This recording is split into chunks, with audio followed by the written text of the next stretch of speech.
Be Me Ryan, early 30s. Data analyst official title says lead analyst, translation. The guy they page when alarms are screaming. Job's fine. Money's solid. Not curing cancer. Just making sure company data doesn't explode. Small niche department. 6 people total, counting the manager. Manager's name is Todd. Todd's all right. Not inspiring, not awful. Mostly exists. His best talent is not micromanaging. Lets us do the work. Team runs smooth. There's Mark, older dudist, been here since dial-up was normal. Knows every ancient system nobody wants to touch. Then there's Leo, new hire. Sharp kid, tries hard. Still screws up beginner stuff. I've been low-key training him. Rest of the team is quiet devs and analysts, heads down. Minimal talking. We're not buddies, but the machine works. My place in the machine. I'm the load-bearing beam, not bragging, just reality. I handle the nastiest queries. I design the backend for new projects. I fix the stuff that makes grown adults panic. I'm not social, don't do chit-chat, don't care about sports, don't care what you grilled on Sunday. I show up, headphones on, solve problems, go home. That's the arrangement. People think I'm cold or rude. I'm not, I just don't talk unless there's a reason. Noise for noise's sake is pointless. My work does the talking, or at least I assumed it did. System ran perfectly. Todd would get a critical email from VPs. He'd freak out for 10 minutes, dump it on us. I'd have an answer in under an hour. He'd pass it upstairs. He'd get the praise. VPs would calm down. We'd be left alone. Everyone wins. Unspoken agreement ran like that for years. Then HR changed. Enter Vanessa. Remember the day clearly. Midweek, Tuesday or Wednesday. Calendar invite pops up. Mandatory all hands. Subject line full of buzzwords. Growth. Alignment. My soul checked out instantly. We file into the big conference room. Todd's up front, already sweating. He introduces the new head of HR. Vanessa walks up smiling. Smile doesn't hit her eyes. Corporate enthusiasm turned up to 11. She talks for 30 straight minutes. Pure buzzword fire hose, psych safety, deep engagement, culture building, corporate. Family sounded like a management book got blended. Half the room scrolling phones, other half staring into space. I'm in the back, listening, trying to predict how this screws us. Her eyes sweep the room, lock onto me. I'm doing nothing. Guess neutral face equals aggression. She wraps up, says she'll do one-on-ones with everyone. Get to know our people. I just want my desk. Had a data migration mid-flight. First warning sign hits a week later. Email from Vanessa. Subject, mandatory team fun. Invite to bowling night. Thursday, after work. Hard pass. Zero interest in lobbing a bowling ball with coworkers. I hit decline. Don't think twice. Next day, Todd stops by my desk. Looks miserable, asks why I'm not going. I tell him I've got personal plans. True statement. Those plans involve not being there. He mumbles about cohesion, says HR wants full attendance. I just stare at him. My cohesion is my output, my reliability. I deliver both. Todd sighs, walks away. He knows, he just won't fight. HR, later Mark swings by, leans over my monitor, tells me not to sweat it, says she's one of those, the kind that thinks pizza fixes broken systems. I nod. Mark's seen this movie before, but this one feels more intense, more devoted. Week later, my one-on-one invite arrives. I go to her office, exactly how I pictured it. White furniture, mountain posters, eagle quotes, giant useless plant. She sits across from me, yellow notepad, pen ready. Questions start. None about my job. How do you contribute to office energy? Are your coworkers your friends? Why don't you speak up more?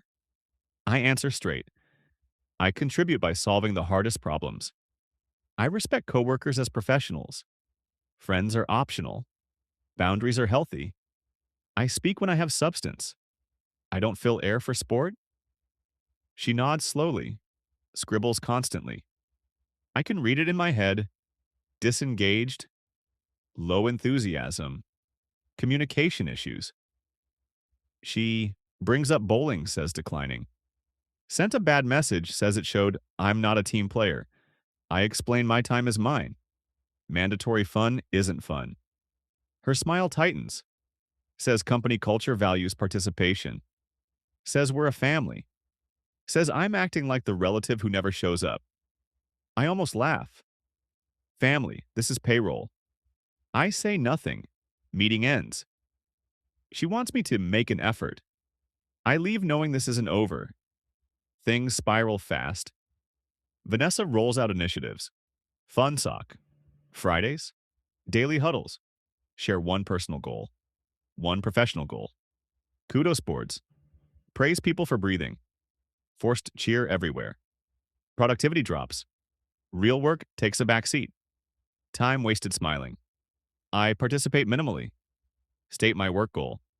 Finish Q3 data audit. Say nothing personal. No fun socks. No kudos notes. I keep fixing bugs. Closing tickets. Holding the system together. Leo struggles with a new query language, asks me for help. I stay late 2 hours. Line by line. Break it all down. Didn't have to, but he's got potential. I believe in teaching. Next day, Vanessa sees us. Me quietly explaining logic. Later, she pulls Leo aside. He tells me after. She asked if I scared him, if I was intimidating, if I made it hard to ask questions. Leo was confused, told her the opposite. Said I helped more than anyone. Said he learned more from me in weeks than college ever taught him. Be me. Apparently wrong answer. Vanessa doesn't like being contradicted. Her little campaign ramps up. She goes straight to Todd. I wasn't there, but Mark sits near Todd's office. Walls might as well be paper. Mark fills me in later. Vanessa's saying my toxic silence is poisoning the team. Claims my refusal to engage creates fear. Fear. I barely talk. Then she calls me a knowledge hoarder. Says I make the team dependent on me. Says that's a business risk. Absolute fantasy. I'm literally training the junior guy, but she's using HR-approved language by turns nonsense into policy. Todd, to his credit, pushes back at first. Mark heard him say, I'm the strongest analyst. Says the department collapses without me. Vanessa doesn't blink. Says nobody is irreplaceable. Says culture beats performance. Says collaboration matters more than talent. Todd folds, doesn't have the backbone.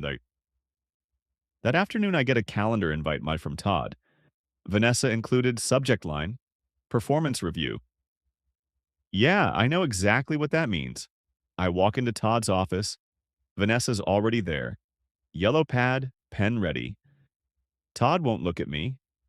They put me on a PIP, performance improvement plan. I've never had a bad review, ever. My technical scores are spotless. I exceed every metric tied to actual work. This PIP has nothing to do with work. They slide the document over. I read it. It's insane. Bullet points improve proactive verbal communication, demonstrate leadership through social participation, develop a warmer, approachable presence. It's a personality correction plan. Goals are worse. Next 30 days? Start one non-work conversation daily. Different coworker each time. Speak at least twice in every meeting, even if it's just encouragement. Attend all optional and mandatory social events. Eat lunch in the cafeteria. Nod at my desk. Final line, display a positive, enthusiastic attitude. Translation, smile more. I read the whole thing silently. Don't react. Face blank. Todd's sweating, clearing his throat. Vanessa looks calm, satisfied. She won. I look up, ask one question. Does any of this help me do my job better? Todd flinches. Vanessa answers smoothly. Says it helps me become a better member of the company family. I sign the paper, just acknowledgement, not agreement. I stand up, leave without another word. Back at my desk, I read it again. It's fiction. They're not fixing me. They're documenting me out. Paper trail for termination. I have a choice, play along or keep working. I choose work. I ignore the PIP entirely. No water cooler chatter, no fake motivation speeches. Eat lunch at my desk, debugging critical code. I work harder, close more tickets, optimize more systems, document everything. Step-by-step guides clear enough for anyone to follow. I'm not just doing my job, I'm archiving my value. A quiet record they can't erase. The team notices, they see the pressure, they see my response. Mark gives me silent nods. Leo starts bringing me coffee. No words. They know what's happening, and they know it's wrong. Couple weeks into the PIP, it happens. Real disaster. Main transaction system dies. Hard down. Every sale. Every order. Everything runs through it. Money bleeding every minute. Emergency alert. All tech teams mobilized. War room is chaos. VPs yelling, Todd pacing. Looks seconds from a stroke. Everyone staring at code. No one finding the issue. System is ancient.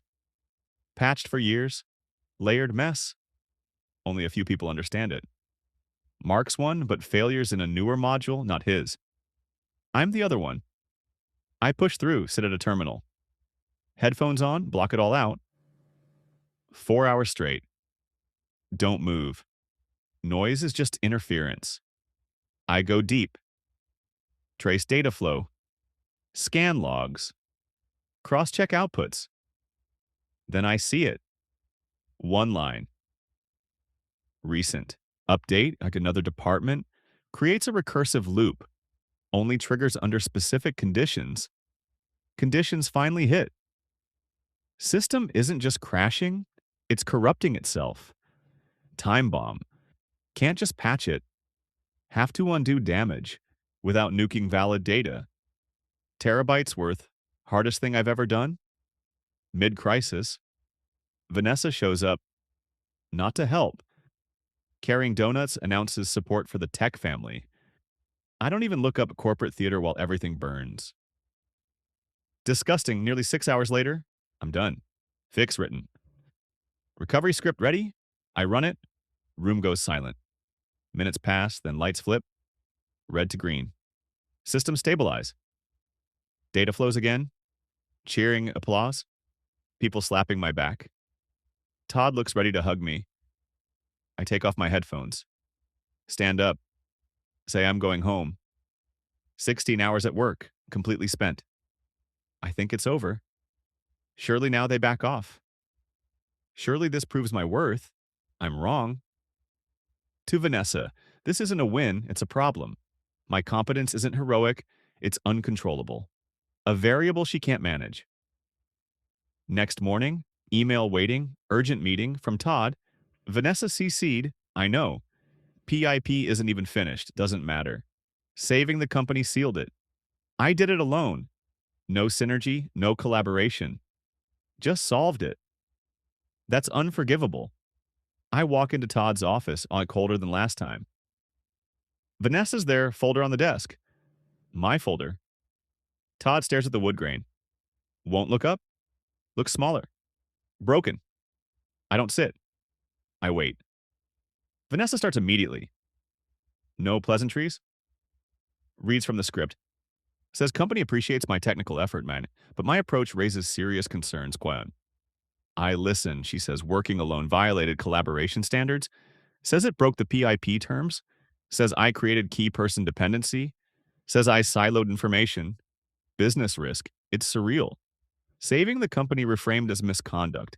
My competence weaponized. Says my actions show misalignment with core values, synergy, teamwork. I glance at Todd still staring at the desk. Looks sick. He's the manager. He could have shut it down, could have told them the truth, that I was the only person who could have untangled that disaster. That collaboration would have meant 10 extra cooks and 6 more hours, and the company would have bled a few more million while everyone held hands. But he says nothing, just sits there staring at the desk like it'll save him. His silence is approval, and it feels like a knife. Total betrayal. Vanessa keeps going.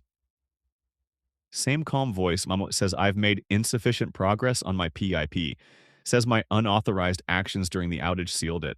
Says they have no choice. Slides a paper across the desk. Termination letter. Effective immediately. No emotion. Just reading lines. Your employment is terminated. I don't argue. I don't beg. I don't raise my voice. Giving them a reaction is handing them a trophy. It would prove I'm unstable or toxic. So I stay quiet. Silence is the last thing I control. I pick up the letter, read it. Same corporate sludge, same made-up accusations. I look at Vanessa. Her face is professional plastic, but there's a tiny spark in her eyes. Victory, like she finally beat the boss fight. Then I look at Todd. He finally looks up, eyes full of shame and pure cowardice. I don't say anything to him. I just hold his stare for a few seconds, long enough that it sticks. I want him to remember this, that he had one moment to do the right thing and chose to hide. I turn around and walk out. My badge is already dead. Of course it is. Vanessa, ever efficient, already arranged the next part. Security escort. Guard walks in with me. Big dude. Bored expression, like he's here to watch paint dry. He follows me to my desk. Stands there while I pack. Cardboard box, coffee mug, a couple technical books. A framed picture of my dog that's basically my entire personality at work. I never kept much here. Whole department is silent. Everyone knows what's happening. I see Leo looks like he's about to throw up. Kid looked up to me. I'd been teaching him. I see Mark. He's not even looking at me. He's staring at Todd's office, and his face is pure contempt. He knows exactly what happened. He knows it's disgusting. The others stare at their screens, pretending to type. Nobody wants to be involved. Tension so thick you could slice it. I close the box, guard gestures toward the exit as we pass Mark's desk. He finally looks up, meets my eyes, gives me a slow, almost invisible nod. Not pity. Something else, like a promise. Then I'm out of there. Guard walks me all the way to the front doors, takes the visitor pass, hands me off to the sidewalk, and now I'm standing outside in the middle of a workday, holding a cardboard box like I just got kicked out of my own life. Weird feeling hits, anger, frustration, and honestly, a surprising wave of relief. Fight's over. No more. Vanessa circus. No more fun, sock nonsense. No more working under a manager with no spine. I'm free. I go home. Set the box down. Let my dog out. Make coffee. Sit at my personal computer. Start updating my resume. I know I'll be fine. My skills are always in demand. I've got enough saved to float for a long while. Months easy, close to a year if I'm careful. But the company? Not so sure. I know how much I was holding together with digital duct tape, custom scripts, quiet fixes nobody saw. I know the hidden bugs in those legacy systems, the ones only I understood. I built them a fortress, and they just kicked out the architect. I barely sleep that night, not from fear, from disbelief, my brain chewing on the stupidity. They fired the one guy who stops the bleeding because he didn't grin enough. It's beyond parody. Next morning, my phone rings. Unknown number. I ignore it. Rings again. Same number. Ignore it again. Then a text comes through. From Mark. Check your email. Don't answer anything from work. I open my personal email message from Mark's personal account. Subject: What happened after? I click it, start reading, and I feel a slow smile creep across my face. Mark lays out the morning like a crime scene report. Apparently, it starts small. One of the automated finance reports for the CFO fails overnight. A report I built, complicated script pulls from 3 different crusty systems. Fragile, sometimes needs manual babysitting when one source hiccups. Todd, in his infinite wisdom, tells Leo to fix it. Leo tries. Kid really does. Spends an hour staring at my code, getting more lost by the minute. Way above his pay grade, CFO's office starts calling, demanding their report. Todd starts spiraling. Tries calling me. Those are the calls I ignored. Then domino number 2. High priority request from sales. They need a data set for a huge potential client. Deadline? Noon. This is another one of my specialty jobs. Required a custom query? Thread the needle through the customer database without crashing the whole server. Todd assigns it to the rest of the team, and Mark writes that watching them try was like slapstick comedy. 4 analysts, all solid at their jobs, trying to collaborate on a query built for one focused brain. Everyone editing the same thing, overwriting each other, stepping on toes. The query turns bloated, slow, inefficient when they try to run it. The network starts choking by 11 a.m. The department is on fire. CFO is livid. Head of sales is screaming at Todd on the phone. Nothing is moving. The whole system stalls. Machine is dead. Main gear is gone. All the little gears just spinning uselessly. That's when Mark stands up. Room goes silent. Everyone knows something's coming. He walks straight to Todd's office. Todd's inside, white as a sheet, barely holding it together. Mark doesn't knock, just walks in, sets his company badge on the desk. Later, he tells me how it went. Says he's been there 2 decades, seen good bosses, bad bosses, smart calls, idiotic ones, but never seen a company sabotage itself this hard. Says firing me wasn't a mistake. Says it was corporate suicide. Says he won't work for a manager too scared to defend his own team. Says he won't work for a company that values enthusiasm over competence. Then says 2 words, "I quit," and walks out. Todd is too stunned to react. That's the spark. Leo goes next, stands up, walks to Todd's desk, puts his badge next to Mark's, says one sentence. He taught me everything. If he's not welcome, neither am I. Then the rest follow. One by one. No speeches, no drama. They all saw it coming. They knew without me their jobs were about to become impossible. They knew the failures would land on them. They knew loyalty meant nothing now. So they leave, every last one. Mark says the final scene was beautiful. Todd alone in his office, staring at a pile of badges. Entire department gone in 10 minutes. Then Vanessa walks in, holding a flyer. Big, cheerful smile. Completely oblivious. Doesn't notice empty desks. Doesn't feel the air. Says she got approval for a mindfulness and yoga session. Next Friday. Todd just stares at her. Face gray. Points at the empty room. Hands shaken. Says there's no one left. Whispers it. They're all gone. Her smile finally cracks. Looks around. Empty chairs. Dark monitors. Asks what he means. He barely speaks. Says they quit, all of them. Mark says he watched from the hallway. Saw reality hit her. Color drains from her face. Confidence collapses. All those ideas about culture, none of them mattered. She pulled one toxic gear and destroyed the entire engine. Few hours later, my phone rings. It's Mark. Says VP of Tech called him, begging him to come back. Offered a raise. Mark laughed and hung up. Says he already made calls. Competitor company, smaller, faster, cares about talent. Told them he's got a full team ready to move. They're very interested.